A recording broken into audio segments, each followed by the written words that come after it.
Magandang araw mga ka-psych and welcome to our review for Psychologists and Psychometricians Board Exam. Part 4 na tayo ng Theories of Personality. And katulad ng dati, we will have 20 questions and please prepare your paper and pen. Ready ka na ba? Let's start!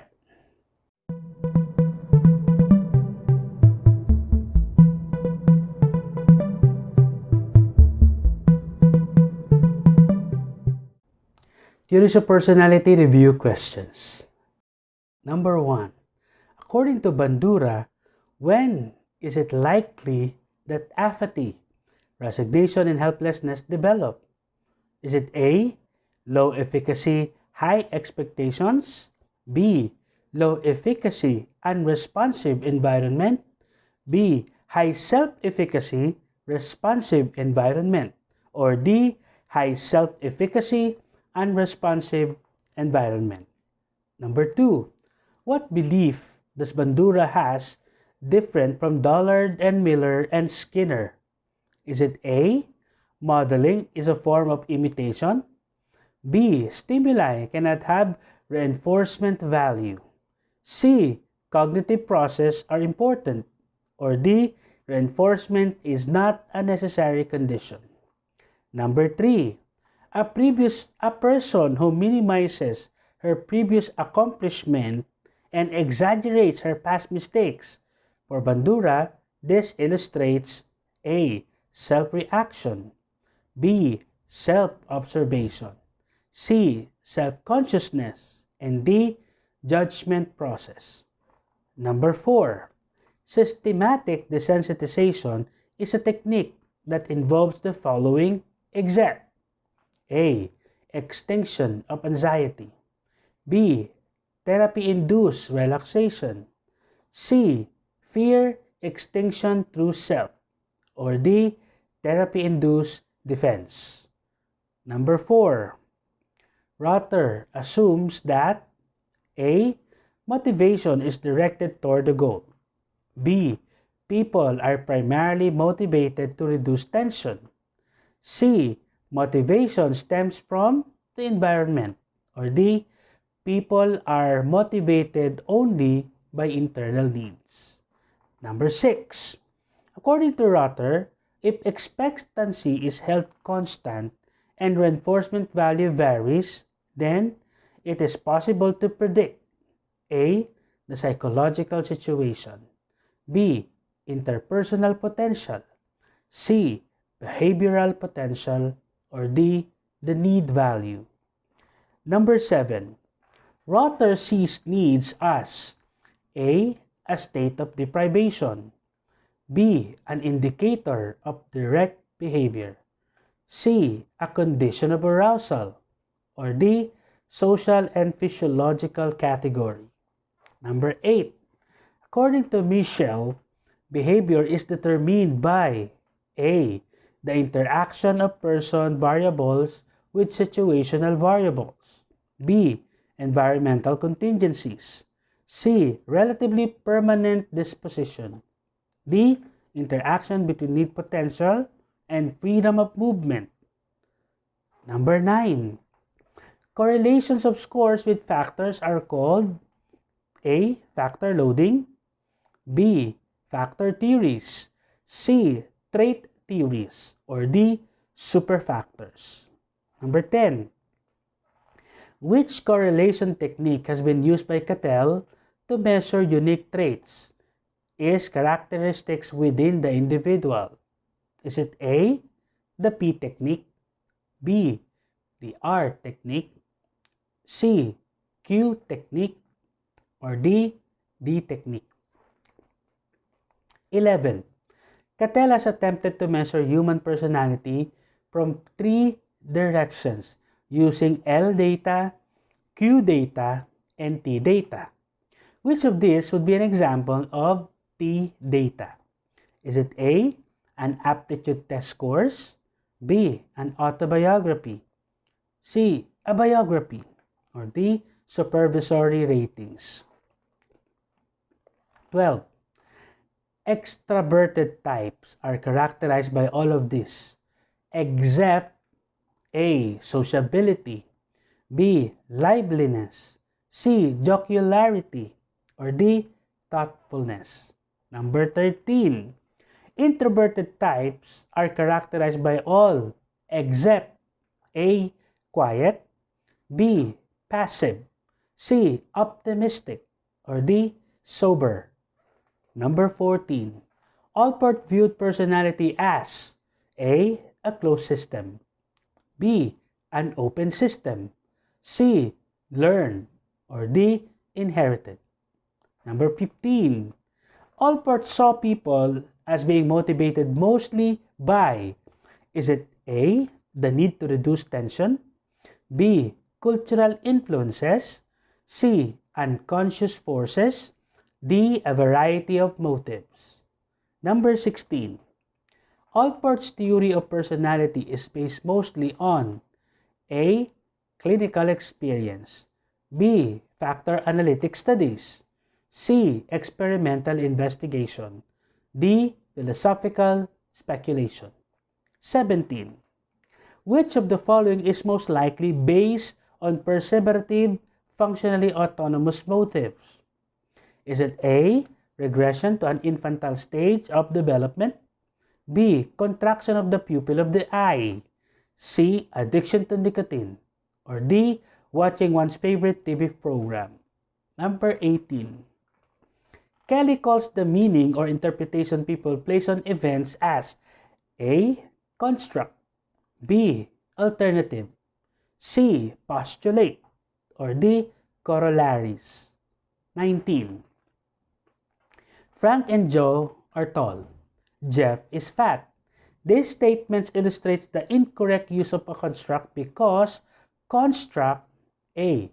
Only points to similarities, B. Only emphasize difference, C. Involve only one dimension, D. Must be multidimensional comparison. 20.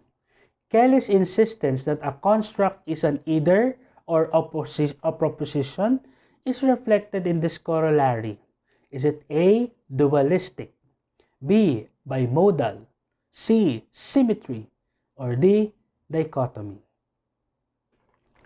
And let's now proceed to answers and explanation. Number 1. According to Bandura, when is it likely that apathy, resignation, and helplessness develop? The answer? It's letter B. Low self-efficacy, unresponsive environment. High and low efficacy combined with responsive and unresponsive environments to produce 4 possible predictive variables. When efficacy is high and the environment is responsive, outcomes are more likely to be successful. When low efficacy is combined with responsive environment, people may become depressed when they observe that others are successful at tasks that seem to be difficult for them. When people with high efficacy encounter unresponsive environmental situation, they usually intensify their efforts to change the environment. They may use protest, social activism, or even force to instigate change. But if all efforts fail, Bandura hypothesized, either they will give up the course and take on a new, or they will seek a more responsive environment. And finally, when low self-efficacy combines with an unresponsive environment, people are likely to feel apathy, resignation, and helplessness. Number 2. What belief does Bandura has different from Dollard, Miller, and Skinner? The answer is letter D. Reinforcement is not a necessary condition. Number 3. A person who minimizes her previous accomplishment and exaggerates her past mistakes, for Bandura, this illustrates letter B. Self-observation. During self-observation, people can misjudge their own performance or distort their memory of past accomplishment. Depressed people tend to exaggerate their past mistakes and minimize their prior accomplishments, a tendency that perpetuates their depression. Number 4. Systematic desensitization is a technique that involves the following except. The answer is letter D. Therapy-induced defense. Patients typically begin by observing models or by having their emotional arousal lesser through systematic desensitization, which involves extinction of anxiety or fear through self-induced or therapy-induced relaxation. With systematic desensitization, the therapist and patient work together to place fearsome situation on a hierarchy from least to most threatening. Number 5. Rother assume that it's letter A. Motivation is directed toward a goal. Rother's fourth basic hypothesis is that motivation is goal-oriented. He rejects the notion that people are primarily motivated to reduce tension or seek pleasure, insisting that the best explanation for human behavior lies in people's expectation that their behavior are advancing towards a goal. Number 6. According to Rother, if expectancy is self-constant and reinforcement value varies, then it's possible to predict its letter C, behavioral potential. Broadly considered, behavioral potential or BP is the possibility that a particular response will occur at a given time and place. Several behavior potentials of varying strengths exist in any psychological situation. 7. Rother sees needs as letter B, an indicator of the direct behavior. Rother defines needs as a behavior or sets of behaviors that people see as moving them in a direction of a goal. Needs are not states of deprivation or arousal, but indicators of the direction of behavior. Number 8. According to Michel, behavior is determined by, yes, it's letter A, the interaction of person variables with situational variables. Michel proposed a set of 5 overlapping relatively stable person variables that interact with the situation to determine behavior. These person variables shifted the emphasis from what a person has to what a person does in a particular situation. What a person does includes more than action. It includes cognitive and affective qualities such as thinking, planning, feeling, and evaluating. Number 9, correlations of scores with factors are called letter A, factor loading. The extent to which each individual scores contributes to the various factors, correlation of scores with factors are called factor loading. Number 10, which correlation variable has been used by Cattell to measure unique traits is characteristic with the individual? The answer, it's letter A, P technique. Cattell has attempted to measure human personality from 3 directions using the L data, Q data, and T data. Which of this would be an example of a T data? The answer, it's letter A, aptitude scores. Cattell used 3 different media observations to examine people from so many angles as possible.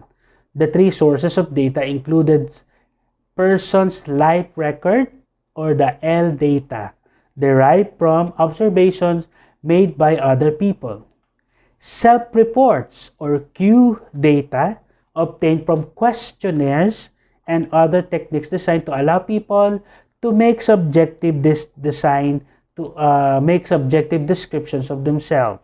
And objective test, or T data, which measures performance such as intelligence, speed of responding, and other such activities designed to challenge people's maximum performance. Number 12, extroverted types are characterized by all except, the answer is letter D, thoughtfulness. Extroverts are characterized by sociability and impulsiveness. Introverts by passivity and thoughtfulness. Number 13, introverted types are characterized by all except its letter C, optimistic. Number 14, Allport viewed personality as letter B, an open system. Number 15, Allport saw people as being motivated mostly by, the answer is letter D, a variety of motives. It will be a pluralistic theory allowing for motives of many types. On this point, Allport was critical of Freud and has stood instinct theory, Adler and the single striving for success, and all theories that emphasizes self-actualization as ultimate motive. Allport was emphatically opposed to reducing all human motivation to one master drive. In addition, some motivations are conscious, others unconscious, some are transient, others recurring, some are peripheral and others appropriate, and some are tension-reducing, others tension-maintaining. Motives that appear to be different really are different not only in form but also in substance. Number 16. Allport's theory of personality is mostly based on letter D, philosophical speculation. Allport bases theory of personality on philosophical speculation and common sense than on scientific investigation. 17. Which of the following is most likely based on preservative functionally autonomous motive? The answer is addiction to nicotine. Allport listed other examples of preservative functional autonomy that involve human rather than animal motivation.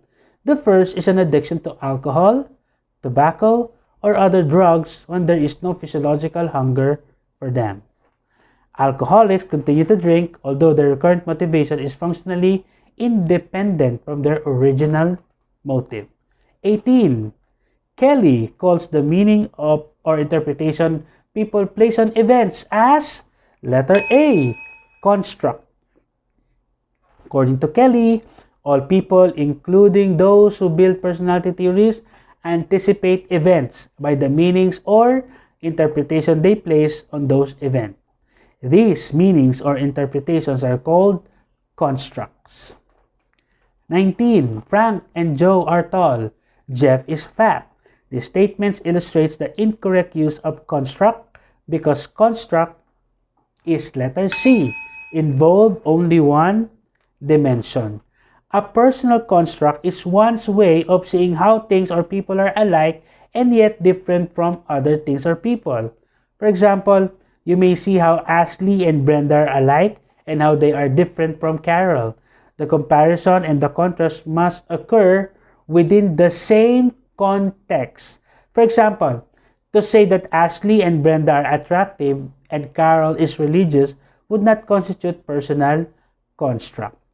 And for our last number, Kelly's insistence that a construct is an either-or proposition is reflected in this corollary. The answer is letter D, dichotomy.